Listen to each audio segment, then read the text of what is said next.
विद्येश्वर संहिता का 16वां अध्याय पार्थिव पूजन और उसका फल। ऋषि बोले, हे सूत जी, अब आप हमें उस पार्थिव पूजन की विधि बतलाइए जिससे सभी अभीष्ट सिद्ध होते हैं। सूत जी बोले, हे महर्षियों, मिट्टी से बनाई हुई प्रतिमा का पूजन करने से पुरुष हो या स्त्री सभी के मनोरथ पूर्ण होते हैं।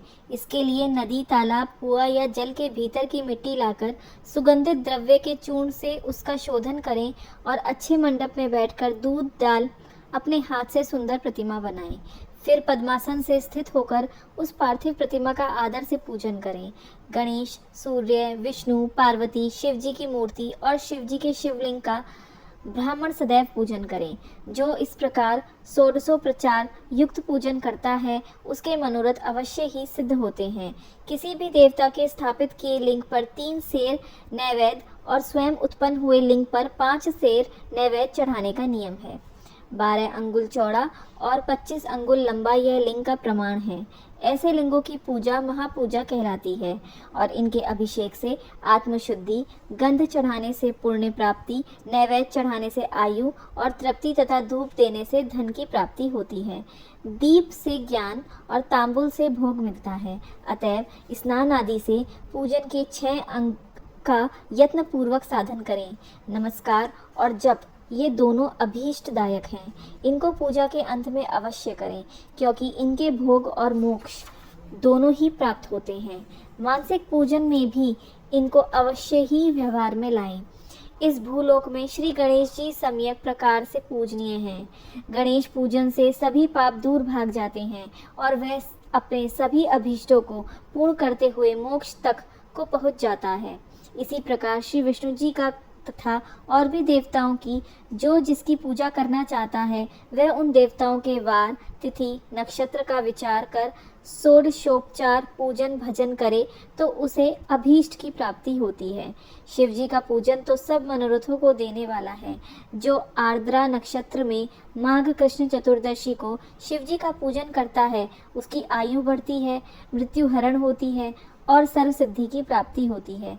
ऐसे ही और भी नक्षत्रों, महीनों और वारों में शिव जी की पूजा का अद्भुत महात्म्य है। कार्तिक मास में रविवार के दिन जो सूर्य की पूजा करता है और तेल तथा कपास का दान करता है उसको यदि कुष्ठ रोग है तो वह दूर हो जाता है। इस प्रकार शिव जी की पूजा के अनेक विधान हैं। जो अपने मन को या जीवन को शिव जी को अर्पण कर देता है उसे शिव जी सायुज्य मुक्ति प्रदान करते हैं। यह अखिल जगत विंदु नादात्मक हैं। देवी रूप माता विंदु और शिव रूप पिता नाद हैं। शिवलिंग को माता पिता का रूप जानकर उनकी पूजा करें। हे मुनि पुंगवो, जैसे पुरुष और प्रकृति के ये ही 2 जन्म के मुख्य हैं वैसे ही शिवलिंग भी हैं। पुरुष से प्रकृति में मेल ही जन्म कहलाता है। आदित्यवार के दिन पंचगव्य द्वारा शिव जी को स्नान कराएं। गोबर, गोमूत्र, दुग्ध, गोघृत और मधु यही पंचगव्य हैं। फिर दुग्धादि से अलग स्नान कराएं। शहद, ईख का रस और गोदुग्ध से अन्न का नैवेद्य बनाकर प्रणव पूर्वक चढ़ाएं। जो इस प्रकार आदित्यवार के दिन प्रणव पूर्वक महालिंग की पूजा करता है उसका पुनर्जन्म नहीं होता। रुद्राक्ष धारण करने से चौथाई, विभूति धारण करने से आधा, मंत्र जपने से पौन और पूजन से पूर्ण भक्ति प्राप्त होती है। इस अध्याय को पढ़ने और सुनने से शिव जी की दृढ़ भक्ति प्राप्त होती है। इस प्रकार श्री शिव महापुराण विद्येश्वर संहिता का 16वां अध्याय समाप्त होता है। हर हर महादेव। प्रभु शिव की और कथाएं सुनने के लिए हमारे चैनल भगवान का अंतर्ध्यान से जुड़ें।